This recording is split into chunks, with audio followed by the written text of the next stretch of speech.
দর্শক স্বাগত চ্যানেল 24 এর সাপ্তাহিক আয়োজন ইসলামী ব্যাংক পিএলসি ইনসাইডে আপনাদের সাথে আছি ইমদাদ হক। নিম্নমানের ইলেকট্রিক পাইপ বদলে কিনুন ভিগো ইলেকট্রিক পাইপ অ্যান্ড ফিটিংস, বৈদ্যুতিক তারকে রাখে সুরক্ষিত। চলমান মধ্যপ্রাচ্যের সংকটে বেড়ে গেছে জ্বালানি সংকট। জ্বালানির নিরবচ্ছিন্ন যোগানের অভাবে উৎপাদন ব্যাহত হচ্ছে, সেই সাথে যারা রপ্তানি আমদানি নানা ধরনের ব্যবসা বাণিজ্যের সাথে জড়িত তাদের শিপিং কস্টও বেড়ে গেছে। চলমান অর্থনৈতিক অবস্থা কেমন, সরকারের করণীয় কি, উদ্যোক্তারা কি করতে পারেন, বিকল্প কি ভাবনা হতে পারে, এসব বিষয় নিয়ে আমরা কথা বলবো। আজ আমাদের সাথে আছেন বিকেএমই এর প্রেসিডেন্ট মোহাম্মদ হাতেম। স্বাগত আপনাকে। শুরুতেই যেটা বলছিলাম যে মধ্যপ্রাচ্যের সংকটের ফলে অন্যান্য দেশে তো একটা বাধাগ্রস্ত পরিবেশ তৈরি হয়েছে ব্যবসা বাণিজ্যের ক্ষেত্রে। বাংলাদেশে কি ধরনের সমস্যার মধ্য দিয়ে আপনারা যাচ্ছেন? দেখেন, রাশিয়া ইউক্রেন যুদ্ধের যে রেশ, সেটাই কিন্তু আমরা এখনও সামাল দিয়ে উঠতে পারিনি। আপনি যদি দেখেন গত 7 মাস যাবৎ কন্টিনিউয়াস আমাদের এক্সপোর্ট ডিক্লাইন করছে, যেটা বাংলাদেশের ইতিহাসে প্রথম। এরকম এর আগে কখনোই এইভাবে কন্টিনিউয়াস ডিক্লাইন হয়নি, এবং আরও আগামী জুন পর্যন্ত এই ডিক্লাইনিংটাই চলতে থাকবে বলে আমাদের কাছে যে ইউডির যে পূর্বাভাস তাতে মনে হচ্ছে। ফলে এটা সহজেই অনুমান করতে পারছেন যে অর্থনীতির কোন পর্যায়ে গিয়ে পৌঁছেছে এবং আমরা কতটুকু সংকটের মধ্যে আছি। এর সাথে যখন এই ইরান মার্কিন যুদ্ধটা লেগে গেল, শুরু হলো, তখন কিন্তু আমাদের মধ্যপ্রাচ্যে যে রপ্তানি সেটাও কিন্তু বন্ধ হয়ে গিয়েছে। মধ্যপ্রাচ্যে কিন্তু আমাদের কিন্তু নানা রকমের ফ্রোজেন ফুডের নানা রকমের আইটেম, শাকসবজি, এগুলি কিন্তু যাচ্ছে প্রতিদিন যেত, সেটা বন্ধ। আর আমাদের কিছু পোশাক শিল্পর রপ্তানি ছিল মিডল ইস্ট কান্ট্রিগুলিতে, এগুলিও বন্ধ হয়েছে। তারপরে আবার ওখানে সুয়েজ খাল ব্যবহার করে যে ইউরোপগামী যে আমাদের জাহাজগুলি, সেটাও কিন্তু ওই দিক দিয়ে যেতে পারছে না। ফলে তাদেরকে কিন্তু প্রায় 8 থেকে 10 দিন অতিরিক্ত সময় ব্যয় করে ভারত মহাসাগর হয়ে ক্যাপ পয়েন্ট হয়ে আটলান্টিকে দিয়ে ওই দিক দিয়ে আবার তাদেরকে যেতে হচ্ছে। ফলে এইখানে একটা এই অতিরিক্ত সময় লাগার কারণে জাহাজের ফুয়েল কনজাম্পশন বেশি বেড়ে যাবে, এবং সেই ক্ষেত্রে আমাদের ফ্রেট চার্জটা অনেক বেড়েছে, যেটা কখন কোনো ক্ষেত্রে আমাদের উপর দিয়ে যায়, এফওবি কার্গো হইলে বাইরের উপর দিয়ে যায়। তো আলটিমেটলি মানে ব্যবসায়ীরা ক্ষতিগ্রস্ত, আইদার ক্রেতা অর বিক্রেতা। তো এই আমরা যখন এরকম একটা পরিস্থিতিতে, তখন দেখবেন আপনার এরকম একটা সংকটে সারা বিশ্বেই কিন্তু একটা সেলটা কমে যায়। তো সেল যখন কমে যায় তখন রপ্তানি আদেশ কম আসে, যেটা আমাদেরকে ভুগতে হচ্ছে এক্সপোর্ট ডিক্লাইনিংয়ের মাধ্যমে। অপরদিকে আপনি যদি দেখেন দেশীয় ক্ষেত্রে আমাদের উৎপাদন খরচের মানে যতগুলি পয়েন্ট আছে, সবগুলি পয়েন্টে কিন্তু আমাদের বেড়েছে, এবং সেখানে কোনোটাই আমাদের কন্ট্রোলে নাই। মানে যেমন ধরেন তেল গ্যাসের মূল্য বেড়েছে, এটা সরকারের কন্ট্রোলে। তারপরে আপনার ইন্টারেস্ট রেট ব্যাংকের কন্ট্রোলে। তারপরে আপনার ধরেন ওখানে নানা রকমের রং পলিসি, আমি বলবো বাংলাদেশ ব্যাংকের রং পলিসির কারণে গত 1.5-2 বছর যাবতই মূলত এক্সপোর্টাররা নানাভাবে ক্ষতিগ্রস্ত হচ্ছে। বাংলাদেশ ব্যাংকের পলিসি নিয়ে কথা বলছিলেন। প্রথমবারের মতো তো দেখলাম যে আপনাদের সম্প্রদায়ের স্পেশালি যে একজন ব্যবসায়ী গভর্নর হলেন, আপনারা কি এতে আশান্বিত? আমরা অবশ্যই এটাকে ওয়েলকাম করেছি, স্বাগত জানিয়েছি, সাধুবাদ জানিয়েছি সরকারের এই সিদ্ধান্তকে। এটা হতেই পারে, সরকার পরিবর্তন হলে পরে সরকার তাদের সুবিধা মতো পছন্দ মতো লোককে দিবে, এটাই কিন্তু স্বাভাবিক। কিন্তু অস্বাভাবিক হলো আগের গভর্নর কিন্তু খারাপ করতেছিল না, কিছু কিছু জায়গায় খুব ভালো করেছে। তো তার বিদায়টা কিন্তু আরও সুন্দর হওয়া উচিত ছিল, এটা আরও সুন্দর বিদায় হইতে পারত, যেটা হয়নি। এটা আমরা মনে করি এটা আমাদের কাছেও ভালো লাগেনি। 2 নম্বর হচ্ছে যে নতুন গভর্নর নিয়ে অনেকেই অনেক রকমের কথাবার্তা বলেছেন, মানে সোশ্যাল মিডিয়াতে দেখলাম এটা বহু রকমের ট্রল করেছে। বাট আমি মনে করি যে এইটা কোনোভাবেই উচিত হয়নি, কারণ নতুন গভর্নর অবশ্যই একজন অভিজ্ঞতা সম্পন্ন ব্যক্তি, বিশেষ করে ফিল্ড লেভেলে তার অভিজ্ঞতা অনেক বেশি, যেটা আগের গভর্নরের অভাব ছিল, বা অন্য কোনো গভর্নর হইলে সেই জায়গাটাতে অভাব হতে পারত। কারণ হচ্ছে উনি ফিল্ড লেভেলে যেহেতু একজন ব্যবসায়ী হিসেবে কাজ করে আসছেন, উনি জানেন ব্যবসায়ীদের আসলে সমস্যাগুলি কোন জায়গায়। দেখেন, একটা ছোট্ট উদাহরণ দিই। উনি বসেই কিন্তু এই সংকটের মধ্যে ঈদের আগে বেতন বোনাস দেওয়ার জন্য একটা লোনের ব্যবস্থা করেছেন। কেন করেছেন? এটা আমরা চাওয়া মাত্র কিন্তু উনি করেছেন, কারণ উনি জানেন যে এই জায়গাটাতে সমস্যাটা কি প্রকট হতে পারে আর সেইটার সমাধান কি উনি জানেন বলেই কিন্তু এটা সাথে সাথে উনি অ্যাপ্রুভ করে এটা একটা নির্দেশনা জারি করেছেন। তো আমি যেই কথাটা বলতে চাচ্ছি এখানে, যে আগের গভর্নর বেশ কিছু জায়গায় ভালো করেছেন, বেশ কিছু পলিসি দিয়েছেন। আর নতুন গভর্নর ওই পলিসিগুলি যদি কন্টিনিউশনে রাখেন, আর উনি আগের গভর্নর যেই জায়গাগুলিতে ব্যর্থ হয়েছেন বা ফেল করেছেন, যে ইন্ডাস্ট্রি যে একটার পর একটা বন্ধ হয়ে যাচ্ছিল, কেন বন্ধ হয়ে যাচ্ছিল, সেই জায়গাটাকে একটা সিস্টেমে আনতে যেটা আগের গভর্নর ব্যর্থ হয়েছেন, এই গভর্নর কিন্তু ওই জায়গাটা ব্যর্থ হবেন না। তাহলে এই গভর্নর আগের গভর্নরের কন্টিনিউশন আর এই নতুন ওনার অভিজ্ঞতায় কাজে লাগিয়ে এই জায়গাটাকে যদি উনি অ্যাড্রেস করতে পারেন, তাহলে উনি সফল একজন গভর্নর হবেন বলে আমরা আশা করি, বিশ্বাস করি। পোশাক শিল্পের ক্ষেত্রে এই কথা আরও বেশি প্রযোজ্য যে 5 দশক ধরে আমাদের যে ব্যবসা চলছে এতে প্রণোদনার ধারাও অব্যাহত। তো কোনো একটা দেশে একটা ব্যবসা খাতকে প্রতিষ্ঠিত করতে 5 দশকের মতো লম্বা একটা সময় কি লাগে? এখনও তো আপনারা প্রণোদনার এই ধারা থেকে বের হয়ে আসতে পারছেন না। দেখেন, এই প্রণোদনা আপনি একটু 97 সালের দিকে আমি ফিরে যাই, আমি ছিলাম ওই মিটিংয়ে। আলমগীর ফারুক চৌধুরী সাহেব তখন বাণিজ্য সচিব। তো ওখানে তখন মিটিংটা যেদিন হচ্ছিল, অনেকেই ছিলেন সেদিন, দেশের শীর্ষ ব্যবসায়ী নেতৃবৃন্দ, তৎকালীন অর্থমন্ত্রী। আমাদেরকে সরকার ওই সময় 25% ইনসেন্টিভ দিয়ে এই রপ্তানি খাতকে সহযোগিতার একটা সিদ্ধান্ত দেন। আপনি দেখেন তো ওই সিদ্ধান্তটা কিভাবে বাংলাদেশের রপ্তানি খাতকে এগিয়ে নিয়ে আসছে, বিশেষ করে পোশাক শিল্পকে। আপনি নিটওয়ার সেক্টরটা ওই সময়তেই কিন্তু মানে দ্রুত গতিতে উঠে আসছে, কারণ ওই 25% ইনসেন্টিভের কারণে আমার দেশের ব্যাকওয়ার্ড লিঙ্কেজ ইন্ডাস্ট্রি গড়ে উঠেছে, স্পিনিং মিলগুলি গড়ে উঠেছে। স্বয়ংসম্পূর্ণ নিটওয়ারই একমাত্র সেক্টর দেখেন এখনও স্বয়ংসম্পূর্ণভাবে 100% লোকাল ম্যাটেরিয়াল দ্বারা তৈরি পণ্য তারা রপ্তানি করতে পারছে অনেক ক্ষেত্রেই। এবং আমার বিকেএমইর অন্তত 50% ফ্যাক্টরির কোনো বন্ড লাইসেন্স নাই, তারা 100% লোকাল ম্যাটেরিয়াল দ্বারা তৈরি পণ্য রপ্তানি করতে পারছে। এতে ভ্যালু এডিশন তার কিন্তু 100%। ওভারঅল সব কিছু মিলিয়ে নিটওয়ার সেক্টরই মানে পোশাক শিল্পের মধ্যে সবচেয়ে বেশি এগিয়ে, যে মোর দ্যান 80-85% আমাদের ভ্যালু এডিশন, যেটা ওভেনের ক্ষেত্রে এত বছরও কিন্তু ওই জায়গাটা ওইভাবে গড়ে ওঠেনি, বা অন্যান্য অনেক সেক্টরকেও কিন্তু দিয়েছে, সেই জায়গাটা আসেনি। এখন আসেন, আপনি বললেন যে 50 বছর বা 40 বছর কি তাহলে প্রণোদনা দিয়ে যাবে। এই দিয়ে যাওয়ার কারণেই কিন্তু আজকে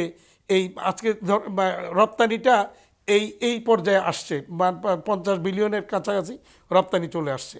আর দ্বিতীয়ত হচ্ছে, আপনি যদি দেখেন যে প্রতিনিয়ত আমাদের কিন্তু নানাভাবে আমাদের প্রোডাকশন কস্টটা বেড়ে যাচ্ছে। সরকার যেমন আপনি যদি দেখেন গ্যাস বিল, 12 টাকার গ্যাস বিল আমাকে এখন কোথাও 42 টাকা, কোথাও 31 টাকা 50 পয়সা দিতে হচ্ছে। এই যে এত বড় মানে বৃদ্ধিটা, এটা আমি কি করে কাভারেজ দিব আমার পক্ষে? কারণ বিশ্ববাজারে তো হঠাৎ করে আমাকে প্রাইস বাড়িয়ে দেয়, বরঞ্চ প্রতি বছর প্রাইস কমানোর চেষ্টা করে বাইরে। ফলে আমাকে কিন্তু এই ধরনের প্রণোদনাগুলি দিয়েই একদিকে টিকে থাকতে হয়, আরেকদিকে নতুন বাজারকে সম্প্রসারণ করতে হয় বা খুঁজতে হয়। আজকে একটু ভাবেন, যে দেশের মানে 50 বিলিয়নের রপ্তানি হচ্ছে, বিশেষ করে আমাদের সেক্টরে 40 লক্ষ শ্রমিক কর্মসংস্থান ডাইরেক্টলি, তার সাথে যদি আপনি প্রতিটা ফ্যামিলিতে 5 জন করে ধরেন তার উপর ডিপেন্ডেন্ট, তাহলে 2 কোটি লোক সরাসরি পোশাক শিল্পের উপর ডিপেন্ডেন্ট। কিন্তু এর সাথে যদি আপনি অ্যাক্সেসরিজ সেক্টর ধরেন, ব্যাকওয়ার্ড লিঙ্কেজে স্পিনিং মিল ধরেন, টেক্সটাইল ধরেন, তারপরে যদি আপনি ট্রান্সপোর্টেশনগুলি ধরেন, ব্যাংক বিমা ধরেন, সবই তো আজকে এই সেক্টরটার উপর ডিপেন্ড করে, মানে সার্কুলার ইকোনমিটা ঘুরছে। তো সেই জায়গায় এই সেক্টরটাকে টিকে রাখার জন্য প্রণোদনা হোক বা সরকারের যে কোনো পলিসিগত সাপোর্ট যদি সময় মতো না পাওয়া যায়, এই যে ধরেন কন্টিনিউয়াসলি 7 মাস ডিক্লাইন হচ্ছে, এইটা 12 মাস যদি ডিক্লাইন হয়, অনেক ফ্যাক্টরি বন্ধ হয়েছে, আরও বন্ধ হওয়ার পথে, যদি এগুলি বন্ধ হয়ে যায়, তাইলে যদি এই রপ্তানি খাতটা যদি মুখ থুবড়ে পড়ে, তাহলে দেশের অর্থনীতির পজিশন কোথায় যাবে একটু ভাবেন। যেটা বলছিলেন যে প্রণোদনার ধারা অব্যাহত রাখার বিষয়ে আপনি নানা যুক্তি তুলে ধরলেন, কিন্তু একইভাবে অন্য খাতের ব্যবসায়ীদের অভিযোগ, তারা যদি এই মনোযোগ পেত তাহলে পোশাক খাতের মতো অন্য ব্যবসার প্রসারটার সম্ভাবনা ছিল নাকি? দেখেন, অন্য কোন খাতে কোন প্রণোদনাটা কোনটা কম পাচ্ছে সেটা একটু বলুক, তাহলে আমরা অবশ্যই, আমি as a president exporters association of Bangladesh, আমি সেটা নিয়ে অবশ্যই কাজ করব। তো আমি তো জানি অন্য খাতগুলিতে আমাদের মানে পোশাক শিল্পের চেয়ে প্রণোদনার পরিমাণটা বেশি আছে, সব খাতেই আছে, রপ্তানিমুখী সবগুলি খাতের জন্যই প্রণোদনা, 43টা খাতের প্রণোদনা দেওয়া হচ্ছে। তাহলে কোন খাতে কম দেওয়া হচ্ছে বা কোন খাতে যদি কোনো খাতে যদি কোনোটা সুযোগ সুবিধা বা পলিসিগত সাপোর্ট যদি কমতি থাকে, সেই জায়গাটাতে অবশ্যই আমি সরকারকে অনুরোধ করব একই ধরনের সুযোগ সুবিধা সবগুলি রপ্তানি খাতের জন্য যাতে প্রযোজ্য হয়, কাউকে বেশি কাউকে কম না দিয়ে সবার জন্য একরকম থাকাটাই আমি মনে করি অবশ্যই এটা যৌক্তিক। এই যে ভিয়েতনাম, ভারত প্রতিযোগী দেশগুলো আমাদের চেয়ে তো খানিকটা এগিয়ে যাচ্ছে, অথচ আমাদের এই সুবিধা তো সবসময় আছে। তাহলে আমাদের পিছিয়ে পড়ার কারণ অথবা চ্যালেঞ্জ বাড়ার কারণ কি? কারণটা হচ্ছে, প্রথম কারণ হচ্ছে যে অনেক ক্ষেত্রেই সরকার স্টেক হোল্ডারদের সাথে আলোচনা প্রয়োজন মনে করে না। ওনারা ওনাদের মতো করে একটা পলিসি তৈরি করে ফেলেন, ফলে দেখা যায় সেই পলিসিগুলি হয়তো বাস্তবসম্মত হয় না বা বাস্তবের সাথে ওই সময়ের জন্য ওই সময়ের প্রেক্ষাপটে ওই সিদ্ধান্তটা সঠিক হয় না। এনবিআরের যে সংস্কার, এটা নিয়ে সরকার একটা উদ্যোগ নিয়েছে। তো আমরা অনেক আগে থেকে শুনেছি এসআই কোটা অনেক আগে থেকে চালু হয়েছে, তারপরে আপনার অনলাইনে সব কিছু সার্ভিস চালু হওয়ার কথা, সেটাও অনেক দিন যাবৎ হচ্ছে না। বন্ড অটোমেশন করার ঘোষণা অনেক আগে থেকে, সেটাও কিন্তু অটোমেশন এখনও কিন্তু কার্যকরভাবে সব কিছু আমরা পাচ্ছি না। ফলে সেই জায়গাগুলি যখন পিছিয়ে যাচ্ছে, এবং পাশাপাশি আপনি যদি দেখবেন যে মানে কাস্টমসের কর্মকর্তাদের নানা রকমের অসহযোগিতা, নানা রকমের তাদের স্বেচ্ছাচারিতার কারণে আমদানি রপ্তানি নানাভাবে ক্ষতিগ্রস্ত হচ্ছে। আওয়ামী লীগ সরকারের সময় আমরা দেখেছি যে সংসদে আপনাদের ব্যবসায়ী প্রতিনিধি ছিল, চেম্বার অ্যাসোসিয়েশনের নেতৃত্বে ব্যবসায়ী সম্প্রদায় যারা ছিলেন, ব্যবসায়ী নেতারা যারা ছিলেন, তারাও তো সরকারের সাথে ভালোভাবে কানেক্টেড ছিলেন। এই সরকারের আমলেও তো 16 জন কেবলমাত্র আপনাদের পোশাক খাতের ব্যবসায়ী, তাহলে সরকারের সাথে দূরত্বটা কিভাবে হয়? আপনি কি বলতে পারবেন যে সংসদে আমাদের কোনো পলিসি নিয়ে কোনো সংসদ সদস্য কথা বলেছে? আমার জানা মতে নাই। ওই যে সরকারের সাথে আমাদের অনেকে সম্পৃক্ত ছিলেন নানাভাবে, ওই সম্পৃক্ততার সূত্র ধরে আমরা সরকারের বিভিন্ন লেভেলে বসে আমরা কিছু পলিসি ওই সময় আমাদের এই সেক্টরের জন্য সময়োপযোগী কিছু পলিসি তখন কিন্তু নিতে পেরেছি। ওই নিতে পেরেছি বলেই কিন্তু এই সেক্টরটা কিন্তু এখনও এতটুকু এগিয়েছে। আপনি দেখেন এক্সপোর্ট কিন্তু কন্টিনিউয়াস কিন্তু গ্রোথই কিন্তু হয়েছে প্রতি বছর। শুধু এই বছর এসে প্রায় 7 মাস যাবত আমরা নেগেটিভ গ্রোথের মধ্যে আছি। মাঝখানে 2008-9-10 ওই সময় একবার এক্সপোর্ট ডিক্লাইন করেছিল, যেটা 2% ডিক্লাইন করেছিল। এরপরে কিন্তু আবার কিন্তু এটা এক্সপোর্ট গ্রোথ কিন্তু বেড়েছে।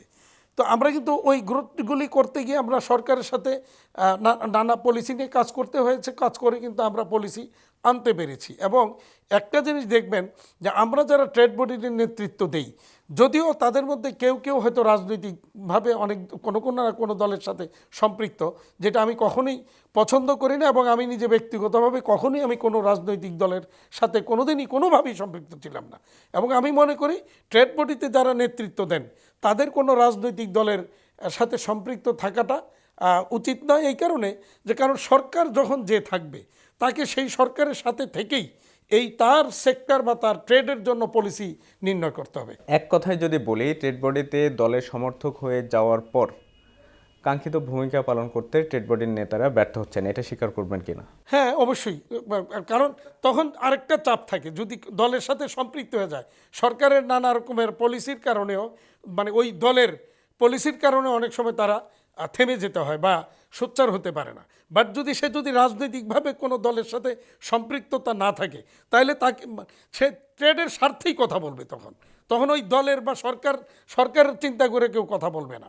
ব্যবসার বিদ্যমান পরিবেশের মধ্য দিয়ে আমাদের অর্থনীতির প্রসারের ক্ষেত্রে যে প্রধানমন্ত্রী ঘোষণা দিলেন $1 ট্রিলিয়ন অর্থনীতিতে রূপান্তর করবেন, এটার ক্ষেত্রে সরকারের কাছে আপনাদের কি সাজেশন থাকবে? আমাদের পরামর্শ একটাই, যে আমাদেরকে সময়োপযোগী পলিসি সাপোর্টটা আমাকে দরকার।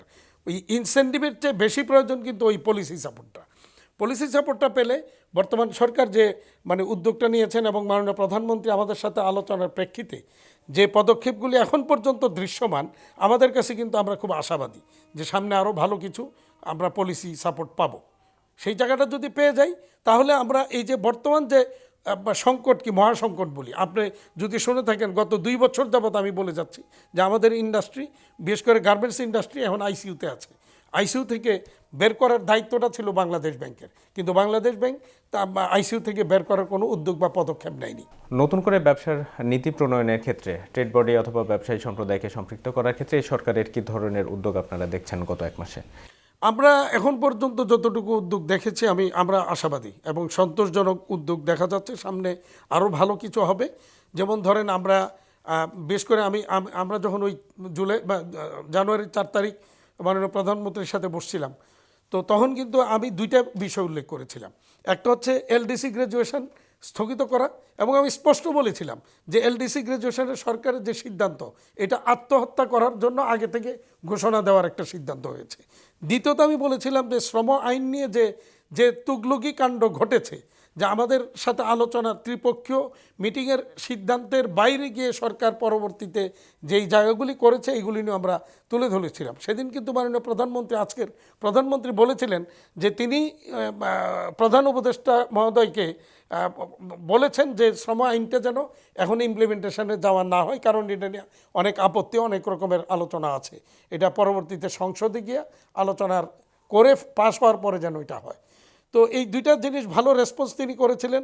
তো আমার কাছে তখন মনে হয়েছিল, আপনারা তখনও শুনেছেন, আমি খুব তীব্র ভাষায় এই শ্রম আইনের এই ধরনের যে এটা করেছে এটা নিয়ে সমালোচনা করেছি। আমি এটাও বলেছি যে শ্রম মন্ত্রণালয়ে কিছু মেরুদণ্ডহীন লোক বসে আছে, যারা বিদেশিদের চাপে, নানা রকমের চাপে তাদের মেরুদণ্ড ভেঙে গেছে বিদায় তারা তাদের স্বার্থে, বিদেশিদের স্বার্থে এই ধরনের একটা শ্রম আইন করেছে, যাতে এদেশের ইন্ডাস্ট্রিটা ধ্বংস হয়ে যায়। অনেক ধন্যবাদ জনাব হাতেম আমাদেরকে সময় দেওয়ার জন্য। সরকার নতুন নতুন ব্যবসা পলিসি বেসরকারি খাতে সংশ্লিষ্ট ব্যবসায়ী বা সংশ্লিষ্ট অংশীজন যারা আছে তাদের সাথে সমন্বয় করে পলিসি নির্ধারণ করুক, এর ফলে দেশের অর্থনীতির প্রসার ঘটুক, এমন প্রত্যাশা আমাদেরও।